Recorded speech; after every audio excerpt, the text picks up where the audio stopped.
Today I am joined by activist, opera singer, voiceover artist, my own personal Berlin correspondent, Jeremy Osborne. Any video about Germany you've seen of mine was probably written by him, and we're going to talk about the new Adam McKay movie, Don't Look Up.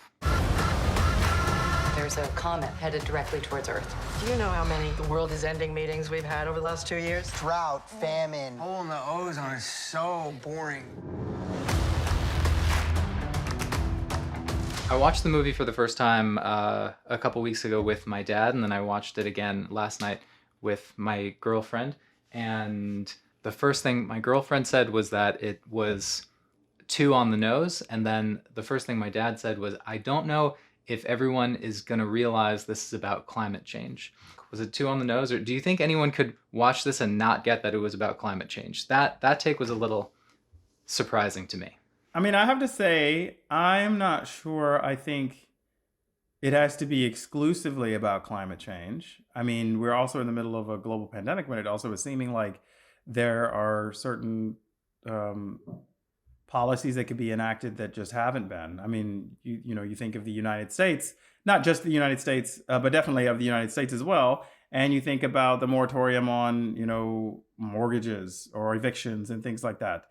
And you're like, why aren't these things being extended? And you think of all the suffering that that's going to cause. It's not quite the same thing as the damage that's going to be, enacted if there's, further inactivity on climate change.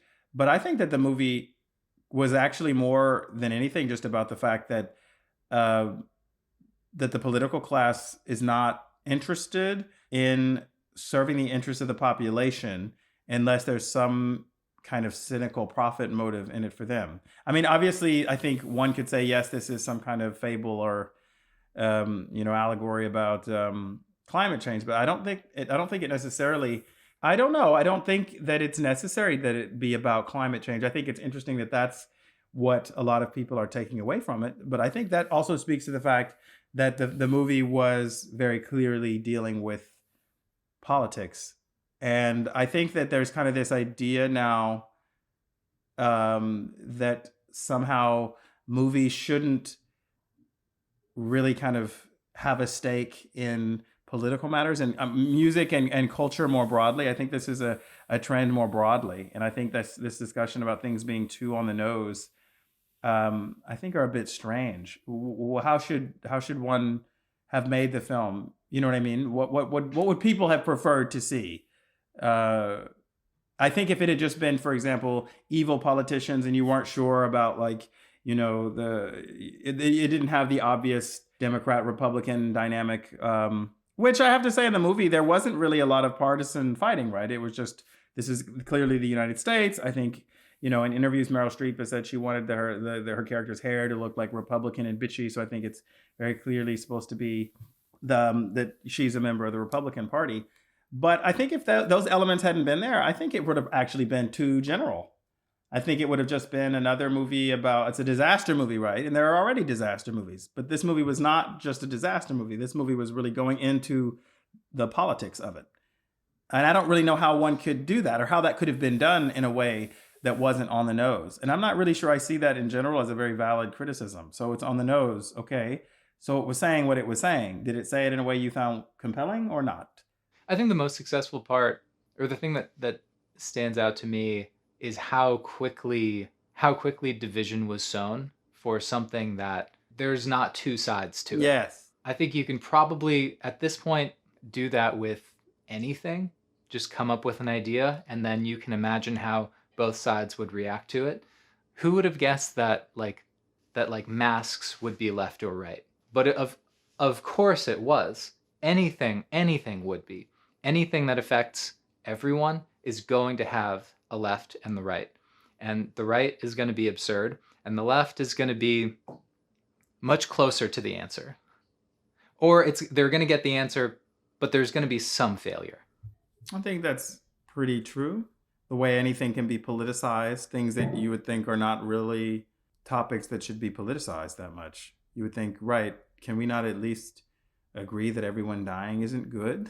Can we not agree on that? I think it was most successful at dragging the corruption and kind of complacency of the political class. I thought it did that really, really well. And also the complicity of the media. I like Kate Blanchett's performance, but that show, and yeah, they do the whole thing about, kind of pointing out how, people like her, they're kind of like the who is it, Ariana Grande, right? Like she was kind of this form of escapism. But then again, at the end of the day, she used her platform to at least support the right side. I know in the German description of the movie, it says something like everybody is just obsessed with themselves, so nobody really reacts to it when Jennifer Lawrence and Leonardo DiCaprio tell them that the world is coming to an end. I didn't really think that really captures it. Actually, it's just mostly that the people with power don't react, and that the media is looking for a particular angle. Like when they talk about, he needs to have a media course or whatever. He needs to take a media course, and they say the same thing about her. It's like, no, actually, they're not the problem. The problem is you, and the problem is that you take these very serious topics and discuss them in ways that are totally vacuous. That's the actual problem, and then they're regarded as the successes, and they're the ones who have all this money, not these scientists who are doing work that's really, really important. That might be one of my biggest criticisms, is that I didn't think there was a strong enough analog to soft climate denial. Although I think there was an attempt, and I don't want to nitpick at execution. You mean you don't think there was enough of kind of like the centrist take on it? Is that what you mean? You mean that to the extent of we acknowledge the fact that there's a comet, but that type of thing? That I think there's a whole section of liberal who their strongest belief about climate change is that Republicans don't believe in it, and that they should be rightfully panned for it. But also that then they should, conversely, they being the liberals, should be somehow rewarded or respected just by virtue of the fact that they can just virtue signal, that phrase really gets on my nerves, about believing in science, as if that's enough in and of itself to say, I believe in science, but then you're not doing anything about it, right? So Joe Biden could say, and has said, right, that he believes in science, but what has Joe Biden done about it? Well, right. You can't say, I believe in the science, but the science says this, and I'm not really so interested in doing that because there's something extreme about it. But I do believe in the science, and no one is around. I mean, no one with major voices in the media are around to really challenge it. And what would you say about the New York Herald that had the same, it was very, very clearly supposed to be the New York Times?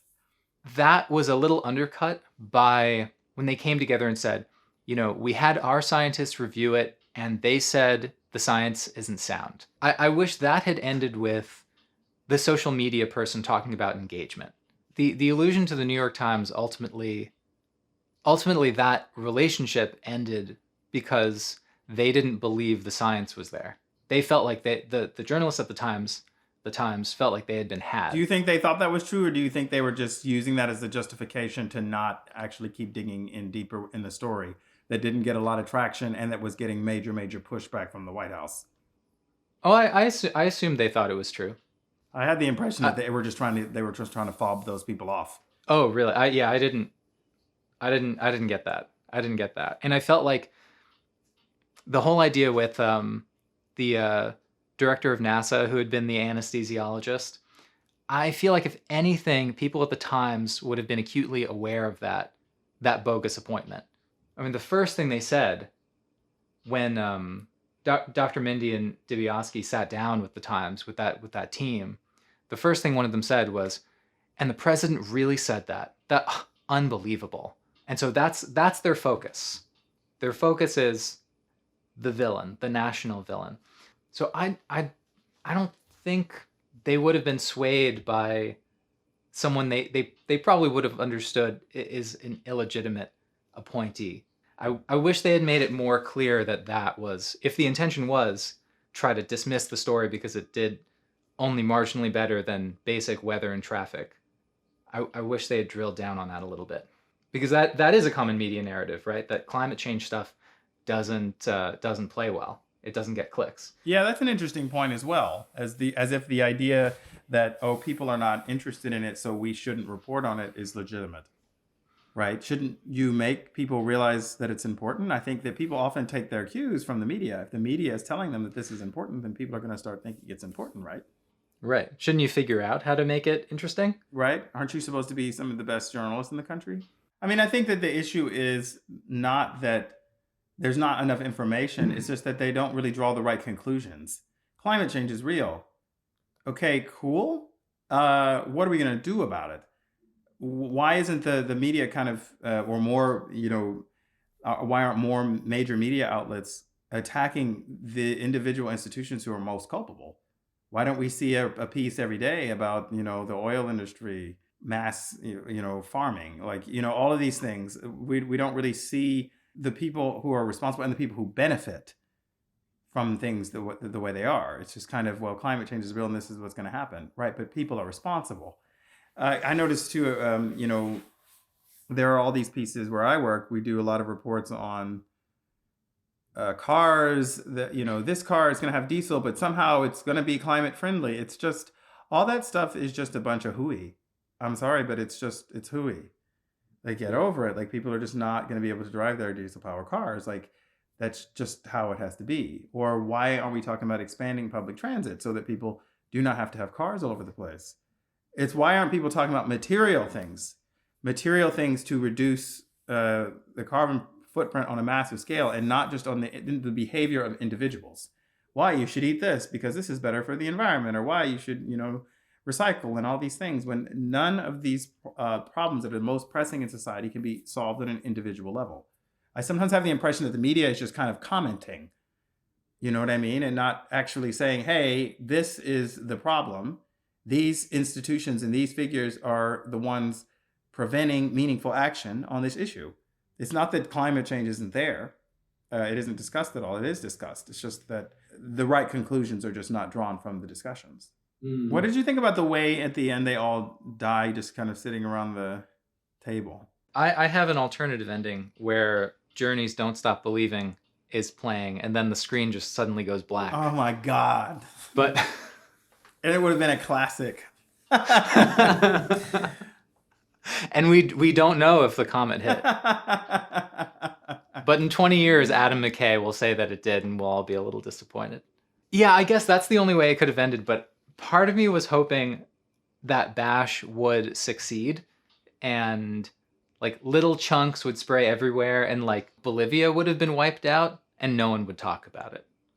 Except for leftists, like Code Pink would be there, but that's it. But this is what I'm talking about. This is too real. What you're describing is too real. Well, right, and then it becomes, well, why don't you just do it about climate change, right? Right. Then people wouldn't have liked that. It would have been, no, this is too much. I would have liked it. I mean, when I say people, I guess I should be more specific.